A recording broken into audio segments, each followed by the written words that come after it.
E aí pessoal, professor Gessé falando aqui.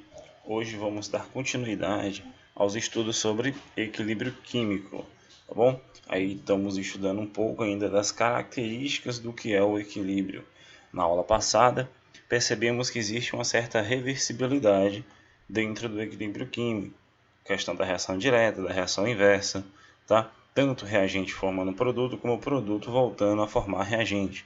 Reações de formação e decomposição, como a gente vai analisar na aula de hoje. Mas, tá? Na aula de hoje, o objetivo é estudar o equilíbrio dinâmico, certo? E também a questão da constante de equilíbrio, que é um ponto-chave nesse tópico, tá bom? A gente já vai começar a sair um pouco da parte teórica e um pouco para a parte matemática, mas é uma coisa bem simples, bem fácil de entender. Te convido, tá? A entender o equilíbrio e levar ele para diversas situações, tanto da química como da tua vida. Então vamos lá. Considerando que a situação é hipotética, a química é assim: você considera as situações, analisa os experimentos para tu obter o teu entendimento aí sobre o que é equilíbrio e qualquer outro tema da química. Considere a seguinte situação: eu tenho aqui a figura A, ela está repleta de água, certo? E se eu manter esse recipiente a uma certa temperatura, né, se eu, por exemplo, elevar a temperatura, tá bom? O que eu vou perceber durante o tempo? O sistema está fechado, né, gente? Como a gente falou na aula passada, a gente analisa esses sistemas de forma fechada, tá? Eu vou aumentar a temperatura, o que eu vou acontecer aqui na minha figura B depois de um certo tempo? Vai formar vapor de água, em uma certa porção. E tu percebe que o volume de água líquida ela diminuiu, certo? O volume de água líquida diminui e aí temos a formação de gás, tá? Nós temos aí uma situação de evaporação e também de condensação. Isso quer dizer o que? O líquido está formando gás, tá? Ao mesmo tempo que o gás volta a formar líquido, né? A gente tem a evaporação e o processo de condensação acontecendo ao mesmo tempo. Só que o que eu percebo, depois de um certo momento, em um determinado tempo, eu não vejo mais mudança. A quantidade de líquido permanece constante e a quantidade de vapor também. Professor, isso quer dizer que a formação de vapor de água e a formação de água líquida cessou, parou? Não. No equilíbrio, essa situação aqui ela não para, tá? Por isso que a gente tem o chamado equilíbrio dinâmico. Uma coisa dinâmica é aquilo que não muda, né? Aquilo que está em movimento, tá?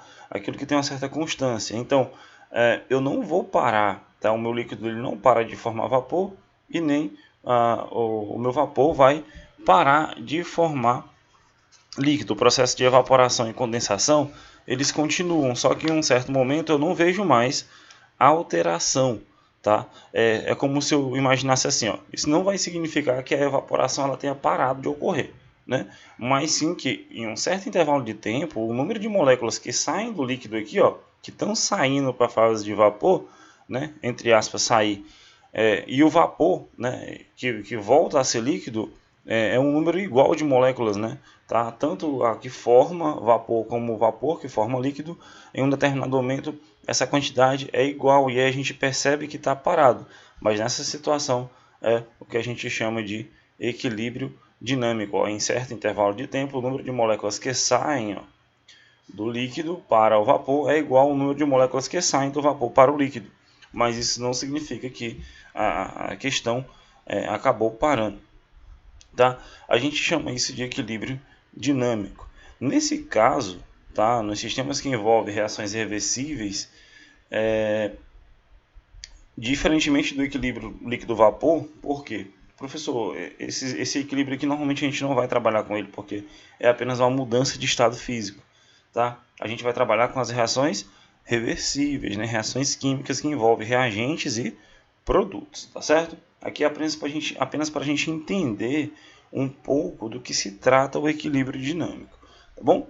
Então, a gente percebe que a velocidade da formação de vaporização é diretamente proporcional à velocidade de formação do líquido, tá bom? E agora a gente vai aplicar isso nas reações químicas. Na aula passada, a gente trabalhou uma reação química muito importante, que foi essa daqui, né? É o hidrogênio com iodo, que esse cara aqui ele tinha uma certa coloração, era roxinho, lilás, e esse aqui era incolor. Quando eles começavam a reagir, eles formavam aqui o iodeto de hidrogênio, certo? E aí eu tenho essa setinha que indica a situação de equilíbrio, tá bom? Que indica aqui a reação direta, a reação inversa, como a gente falou na última aula, a reversibilidade do equilíbrio. A gente já tem duas características para o equilíbrio. O equilíbrio ele é reversível e também ele é dinâmico, tá bom? Então, em certo momento eu estou tendo a formação do iodeto de hidrogênio, tá? Ao mesmo tempo que aí eu vou ter a volta, galera, ó, tá? O sentido contrário, a reação inversa. O iodeto de hidrogênio ele vai se decompor e formar esses dois novamente. Tá? Aqui eu tenho o reagente e aqui eu tenho o meu produto. Então, ao mesmo tempo que o reagente forma o produto volta e se decompõe. Aqui é a reação de formação, tá? A reação de formação de iodeto de hidrogênio. E aqui eu tenho o que eu chamo de decomposição. Tá? Você pode anotar, eu botei só o símbolo, mas em um sentido eu tenho a formação de iodeto de hidrogênio e no outro sentido eu tenho a decomposição. O que acontece aqui? Eu posso mexer nesse equilíbrio. Se eu adicionar, tá? Se eu adicionar hidrogênio ou iodo, né, se eu for aumentar a concentração deles aqui, eu vou acelerar ainda mais a produção desse rapaz. Tá? Mas se eu deixar tranquilo, né, a reação acontecer, eu vou perceber o quê? Que à medida que o tempo vai passando, a velocidade, né, em um certo momento, ela vai diminuindo. Tá? A velocidade de formação do iodeto de hidrogênio ela vai diminuindo, porque as concentrações elas vão diminuindo. E aí, o que acontece? Quando essa velocidade de formação vai diminuindo, a de decomposição vai aumentando. Tá? A de decomposição vai aumentando porque o iodeto de hidrogênio ele acaba voltando a formar os meus reagentes novamente. E aí vai ter um certo momento que a velocidade direta vai ser igual à velocidade inversa. Aí eu vou ter o meu equilíbrio dinâmico dentro da minha reação química, tá bom? E aí a gente vai ver isso a partir de agora. Graficamente a gente pode perceber isso daqui, tá? A velocidade V1, ó, que é de decomposição, né, do meu reagente, ela vai em um certo tempo ela vai se igualar, ó, tá? Aqui com a velocidade 2. A velocidade 1 e a velocidade 2 é a velocidade da reação direta e a velocidade 2 aqui é a velocidade da reação inversa, tá bom? Para essa reação que a gente estava estudando. Então ele fala aí, em um sistema fechado, tá? Em um sistema fechado, é bom deixar bem claro, o equilíbrio é alcançado quando? Você tem que notar isso, né? O equilíbrio ele vai ser alcançado em um determinado momento. Ó. As propriedades macroscópicas ficam inalteradas. É quando tu não vê mais diferença. O que é essa propriedade macroscópica? Quando tu não vê mais uma diferença na coloração no sistema. Tu tem ele dentro de um frasco ali, né, de vidro transparente. Você acaba vendo a reação acontecer. Você, por exemplo, libera aquela válvulazinha que a gente viu naquele sistema da aula passada.